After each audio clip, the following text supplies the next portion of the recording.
Hello mga ka-kitty! Hi po sa inyo!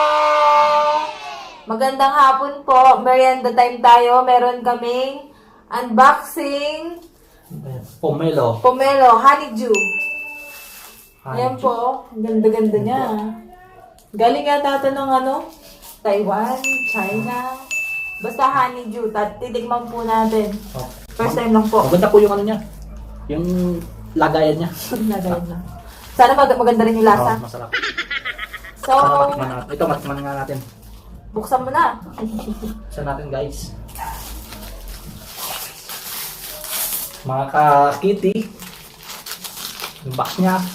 Ang ganda po. Kumikinang pa oh. Parang meron siyang glitters. Oh, glitters. Ito, parang ito. Kumikinang-kinang. Magkano yan? Ano lang, 120. Ganyan tayo ng China. Parang Honeydew.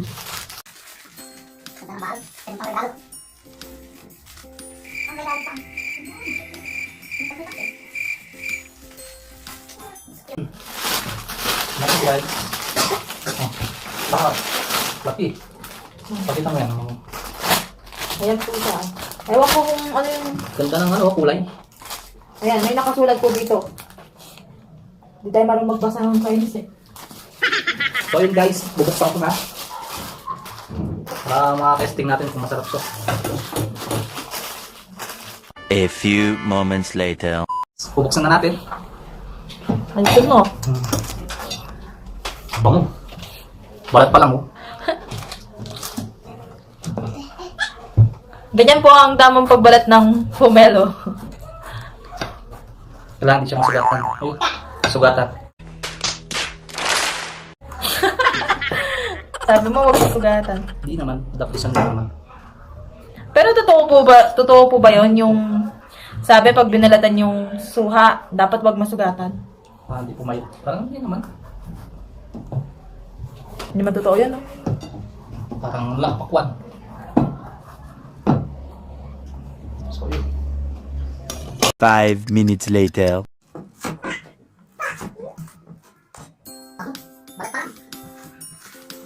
Alis na. Laki pa naman guys, oh. Huwag lang yung balat niya.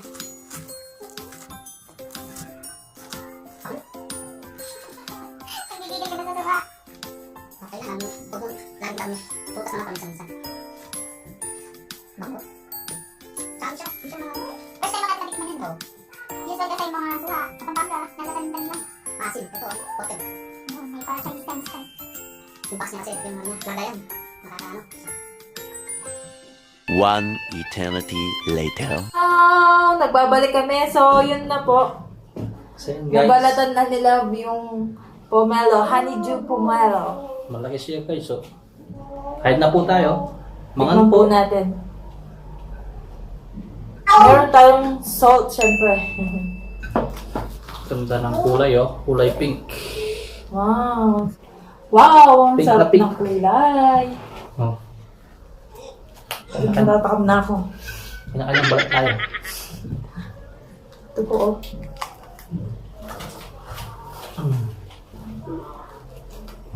Wow. Tigman ko muna na walang asin. Unang subo pa para sa inyo.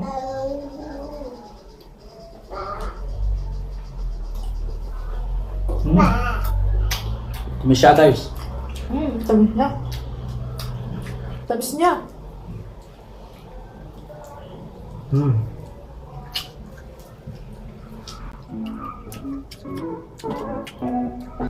Masarap. Tamang-tama to sa Ano si baby? Kahit hindi ka na yata mag-asin dito eh. Hindi na. Kaya lang, ipapayin ko sa'yo yung parang meron siyang konting alat, di ba? Harap.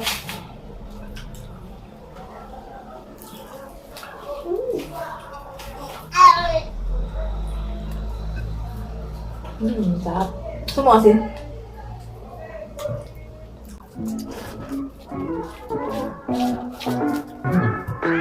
Pwede to sa mga ayaw yung maasin, di ba? Perfect. May ano lang, buto-buto. Maliit lang naman eh. Pero parang seedless nga siya. Oo, parang seedless.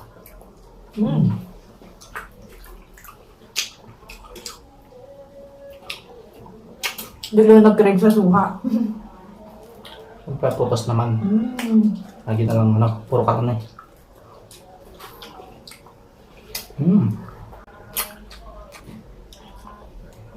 Sarap siya, ah. Ang tamis. Yun guys, 120 lang. Binili ko. Marirecommend mo? Oo. Ito na yung bilhin nyo. Yung may honey pomelo. Honey dew. Honey nga. Ay, yung normal lang na pomelo, magkano? Yung mga normal lang, ordinary, yan lang. Mura lang siya, kaya lang maasim. Hindi katulad nito. Oh. Mga magkano? Mga nasa 70. Para po sa akin, mas bilhin nyo na to kasi kahit medyo mahal ng konti, sulit naman, no? Oo. Sarap. Wala kang maanong asim. Kaya nga, ani pala, pomelo. Lalo na sa mga, mayroong acid dyan. Pwede po ito. Pagkakaroon sa kainin.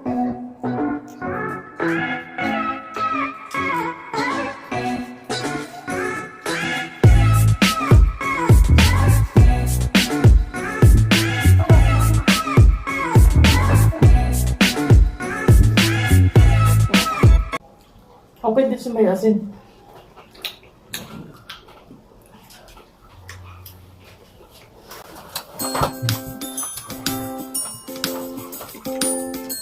Hindi ako mahilig sa suha pero pag ganito yung lasa, no?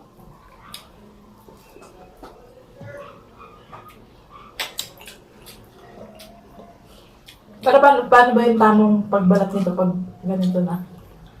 Paano yung tamang pag-open? Ganito na siguro. Kasi ako kinakagat-kagat ito eh.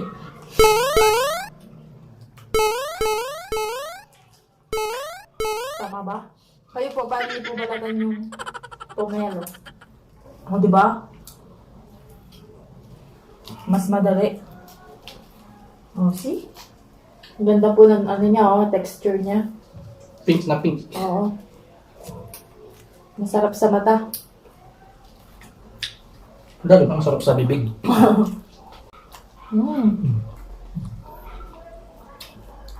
Ang pink na pink. But, nasa siyang alam mo yung santol na yung malalaki tapos matamis yung buto? No? Ang sarap niya. Lalo pag marami yung kakainin mo.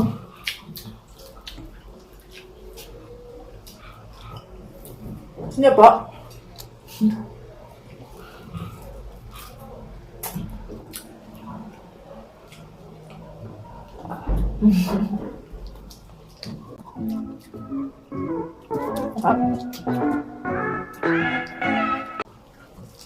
Tingnan mo, oh. Di ba sabi nila pag nasugatan, ba't ka nasugatan? Hindi naman mapait, di ba? Ayun po, oh. Wow. Ano? So, paano pang tama pagpili sa kako? Sa pomelo? Oo. Oh, paano daw? Sabi daw basta, ano daw? Paano? Ang tinitimbang, mabigat. Pag mabigat, ma-juice. Oo, parang ganun. Yung iba naman kasi magaan. Kaya pag pipili kayo ng mga prutas, yung mabigat.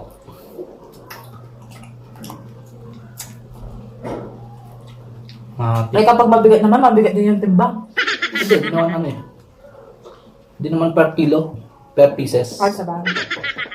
Kasi tinanong ko nga, yung iba magaan. Ito mabigat to eh. Hindi mo makikita yung sa loob, nakabaldos siya. Ngayon, tinikman natin. Lalo mas panalo. Kasi nga, matamis siya. Tsaka masabaw. Yung iba kasi tuyo eh. Oo may natikman na akong ganun, yung pomelo na dry. Wala siyang Grabe.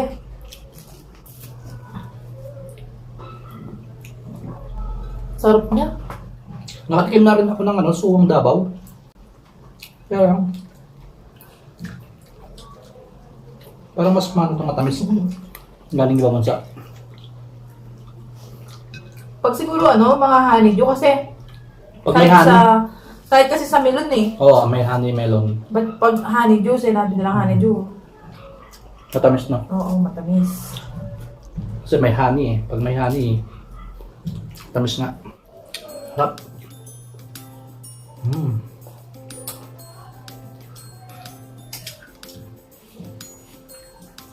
Bibigyan ko itong score 10. Pati ako rin. 10 ka din? Kasi perfect na. Perfect yung balat. Ay, perfect yung balot. Perfect Oo. din yung laman. Last pomelo. Honeydew. Cheers! Cheers. Recommended po siya. Sobrang sarap. Ramen. Check tayo ulit yung yung balot niya. Yan po yung balot niya. Yun po. Pag naganap kayo sa mga mayroong ganyan. So, yun na po yung mukbang day natin. Honeydew pomelo. Thank you po for watching. Bye-bye! Closed doors, I'm a fool for your love.